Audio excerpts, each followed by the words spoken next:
با درود، من دکتر داوود آذرنگی، متخصص مغز اعصابم. موضوع صحبت امروز ما در مورد روش درمان موثر در پوکی استخوانه.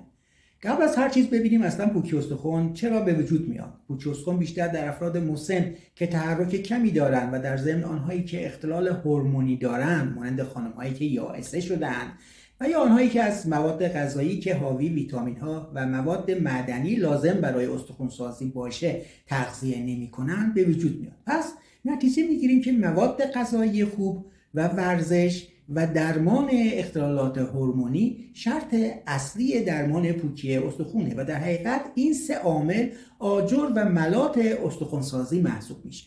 و اما فرض کنیم که دیواری را میخوایم بسازیم، آجر و ملات آن را در کنار دیواری که میخوایم بسازیم ریختیم، لازم بنایی باشه که از اینا استفاده کرده و دیوار را بسازه که در اینجا نقش PEMF مشخص میشه و دستگاه PEMF همان نقش بنا را بازی میکنه و باعث تسهیل در انتقال مواد غذایی و هورمون‌های لازم به استخوان‌ها شده و خود ضربات و تحریکات مغناطیسی مانند ورزش عمل میکنه. پس نتیجه میگیریم که دستگاه PEMF به عنوان درمان کمکی برای پوکی استخوان لازمه.